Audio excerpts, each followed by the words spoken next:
यहाँ पर शास्त्री नगर के सर्विस सेंटर में आग लगी। आसमान में काले धुएं का गुबार देखा गया। भीषण आग लगने से मची अफरा तफरी। फायर ब्रिगेड की कई गाड़ियां मौके पर मौजूद रहीं। आग पर काबू पाने की कोशिशें जारी रहीं। तो ये बड़ी जानकारी मेरठ से है, जहां पर शास्त्री नगर के सर्विस सेंटर में आग लगी है और आसमान में काले धुएं का गुबार देखा गया। भीषण आग लगने से इलाके में अफरा तफरी मच गई। फायर ब्रिगेड की कई गाड़ियां मौके पर मौजूद। आग पर काबू पाने की कोशिशें भी लगातार जारी हैं, क्योंकि आसपास कई इमारतें भी हैं। तो ऐसे में ये भी डर कि कहीं आग दूसरी इमारतों तक ना फैल जाए। ऐसे में कोशिशें आग बुझाने को लेकर पूरी तरह से जारी, और इसके साथ ही इलाके में हड़कंप।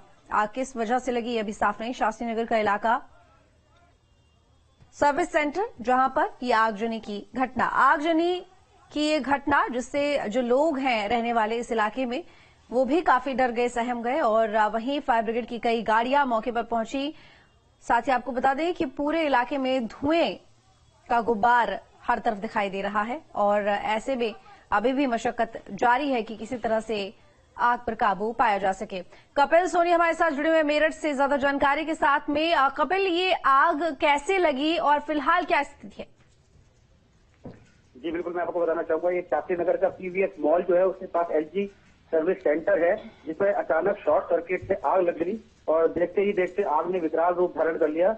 इससे पहले कुछ समझ पाता, लेकिन आग जो है बढ़ती चली गई, जिसके चलते कर्मचारियों ने आग पर काबू पाने की कोशिश की, लेकिन लगातार आग फैलती चली गई, जिसके चलते इस बात की सूचना मिलते ही कई मौके पर करीब आधा दर्जन फायर ब्रिगेड की गाड़ियां मौके पर पहुंची और आग पर काबू पाया, लेकिन तब तक लाखों का सामान जलकर खाक हो गया था।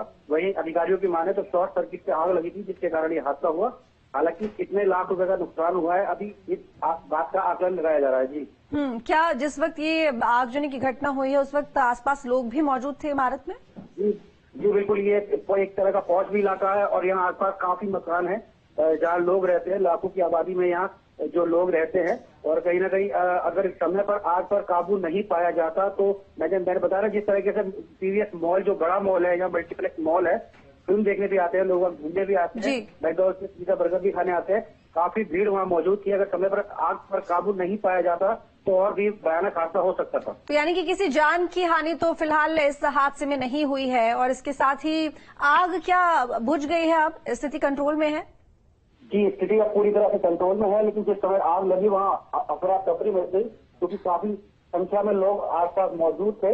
आग की ऊंची ऊंची लपटें उठते हुए देख, धुएं के जो गुब्बार है ऊंचे ऊंचे उठते हुए देख लोगों में हड़कंप मच गया, जिसकी सूचना तुरंत फायर ब्रिगेड को दी गई। गनीमत यह रहे कि किसी की जान माल का नुकसान नहीं हुआ है।